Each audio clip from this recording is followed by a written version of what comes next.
at that point. My son was gone. I'm tired of having my friends burying their kids. And I have to move on and keep saying her name.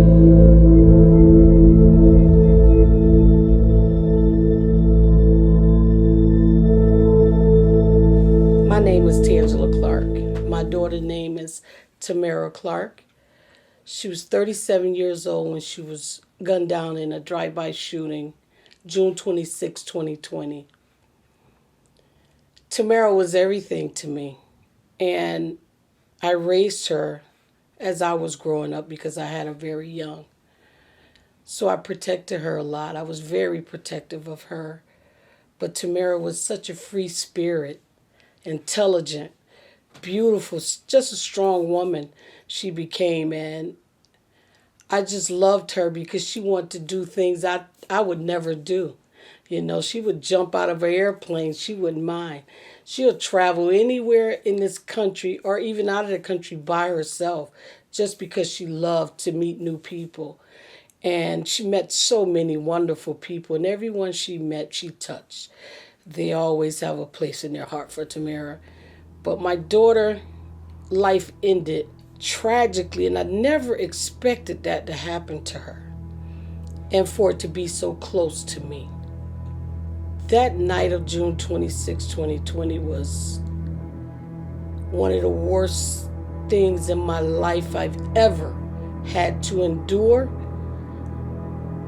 To sit back and watch how people not care about your loved ones for real.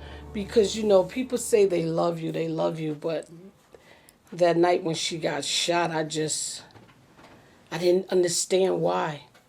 You know, those gunshots I heard 6, 7 gunshots. 2 minutes later, get a phone call and saying she's been shot at the gas station. I panicked. All I could do was fly to the scene. And I knew it was horrible. I knew it. I felt it in my soul. But I prayed. And I just wanted to see my baby, and they wouldn't let me see her. That pain was like a truck. If you can imagine a 16-wheeler hitting you and you're still standing, that's what it was for me. And it pains me right now because no one is paying the price for what they did to my daughter. I don't blame the police department for the shooting of my daughter. I blame them for the lack of compassion or even transparency to me as a grieving mother of what they're going to do, what the process is of trying to catch these people that killed my daughter. I got nothing. And I'm still getting nothing. And when I say nothing, I mean absolutely nothing.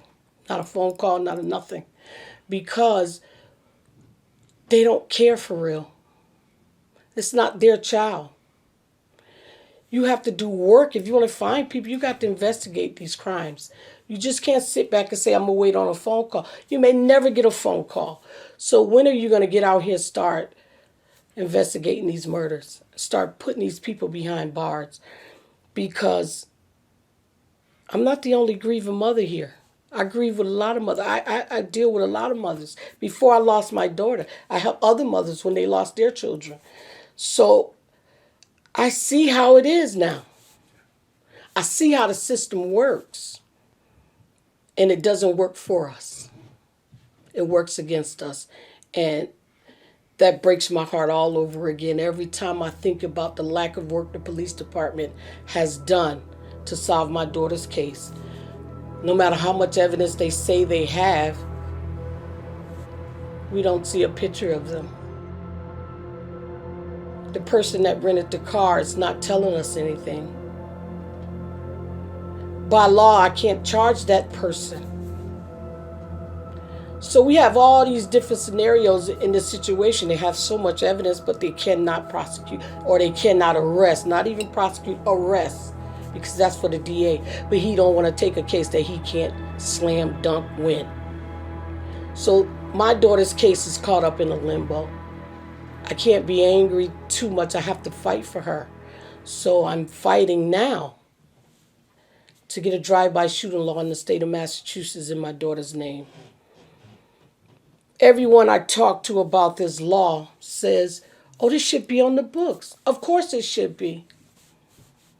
Because this is what they're doing all over this country. They're allowing people to rent cars.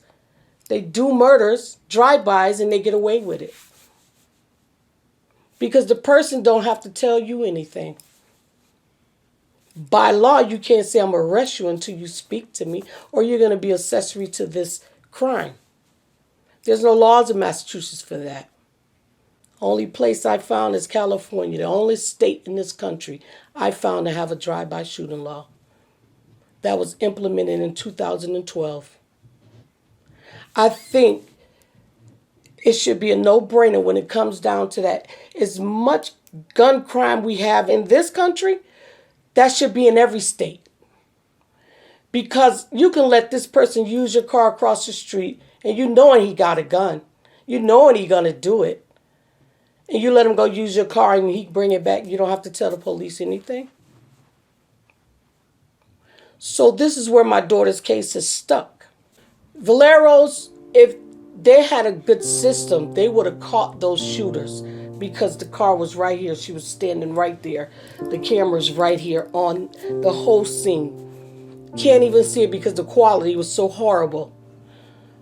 You know, it's just unbelievable how they could just do what they want. And then we pay the consequences for these things. You know, the lack of them having the type of camera they need or the lighting, knowing it's a busy section at night. And then my daughter was the sixth murder in June in Forest Park or in this city. The mayor knew how the violence was escalating with the street gangs. We have to disrupt and dismantle these street gangs if we're going to see any type of solutions. We need to teach our children about guns, the safety. And when you use a gun, you are going to kill someone if you don't know what you're doing. And it's going to be mostly an innocent person. So I just think that we need to keep fighting for laws to protect the citizens. When my daughter died, I was numb. But my daughter always knew I was a fighter for her. That was my forefront. I shall fight for my daughter. You know, if no one else does, I will. If no one else speaks her name is Tamara Clark. Say her name because she was my daughter. She was loved. She deserved to be here, and she deserved for them to fight for her case. She didn't even have a chance. 2 minutes outside of her car, my daughter was gone. Just to stop and say hi to someone that someone else has a beef with. That she has no idea about. This is how innocent my daughter was in this whole situation. And that pains me. Because nobody wants to fight for her. That's right, you should fight for her. I shouldn't be the only one. But I will be. I'll stand alone. Because what I'm doing is for not only for my daughter, but it's going to help the next parent that goes through another drive-by shooting. There was 2 other women killed in a drive-by shooting after my daughter, around this corner here. 2 women, one on Vermont and one on another street. A few months after my daughter. Now, if you guys want to be serious about something, let's start putting laws on the books to protect us. To put these criminals behind bars where they belong. Because we live amongst killers in this city. People kill people every day here and walk around like they have done nothing because they know they can get away with it here. Where's the consequences? There's none. The judges let them out. They get arrested with guns 4 or 5 times and they can still get a bail for $500. That's how horrible this system is. And all this ties into it. Because if you don't let them out, these are repeat offenders. Those are the ones that escalate to murder. We know that. Because you think you got away with this, I'm going to do this. I'm going to do it better. And then you make big mistakes, and this is what happens. You shoot an innocent woman. And I have to live with that every day.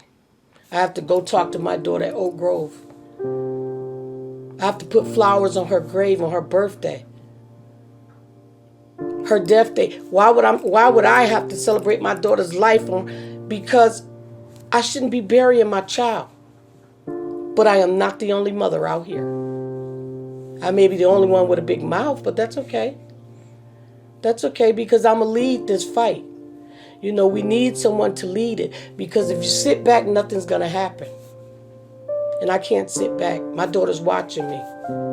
She knows how I am. She knows I'm a fighter, and I will fight for her and fight for what's right.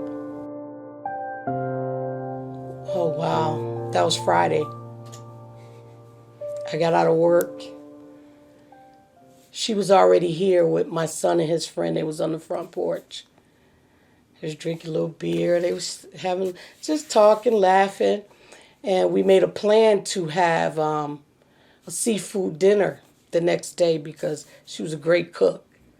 She loved to cook, so she was going to make us some homemade Chinese food. And we was going to sit back, watch movies. And I remember her saying, Angela, look at mommy. She's so happy. She's so happy I'm cooking. I said, yeah, girl, I can't wait till that food tomorrow. So I gave her a hug. And I said, I'll see you later. She said, yeah, I'm going to go and see my friend, and I'm going to go home and get my dogs situated, and I'll be back tomorrow. Tomorrow never came. But that smile on her face that last day was everything. The embrace we had that last day was everything. God designed things like that. He knew she wasn't going to be here tomorrow. But that moment was one of the most special moments to me that I hold on to. I hold on to that moment. I feel as though they have put no effort into solving her case or even trying to get enough evidence on someone. If you know who was driving, if you know who was in the passenger, if you know who rented the car, then what's the problem? Explain, but the explanation they give you is very vague, so you wouldn't get it. They wouldn't tell me a specific reason why. Oh, well, we need someone to talk, or we need someone to say they seen them. Those type of things, but I think they just don't care. Springfield has a lot of unsolved murder cases, a lot of gun victims, like my daughter. And they say they don't have any cold cases. Of course you do. My daughter's case is a cold case. It's almost 3 years later. You haven't said a word. That homicide unit don't communicate with mothers or parents that grieve their loved ones. That's one of the things I don't like about Springfield Police Department when it comes down to having some transparency with us. Just let me know what's going on every now and then. I would appreciate that. If you don't have nothing, say you don't have nothing. If you have something, say that. But just don't leave me hanging in the wind and I know nothing. The evidence they have is because I gave it to them. Because someone gave it to me. My daughter was well known in this city. So, of course, people were saying, like, I'm going to give you this. So that night, I just wrote down a license plate that someone gave me that lived in that building. And that was the truck. So they got the truck. They processed the truck. So what is the problem? So here it is, comes with the drive-by shooting law. The person that rented the car doesn't, by law, the police can't arrest him for anything. So that's heartbreaking, but we learn these things when we go through things like this, because I never knew that. I thought that would be an automatic arrest for everyone involved, but no. But I said that day, I love you. But I also would tell her, take a different route home tonight. There's a lot of shootings around here. Go a different route. I could. It's tough. It's tough. Because I would say I love you so much. And I need you here with me. I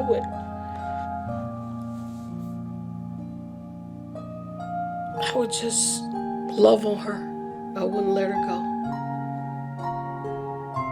I love my baby. I'm always gonna love her. She's always gonna be in my heart. Tamara, I'll see you again. Till we meet again, baby.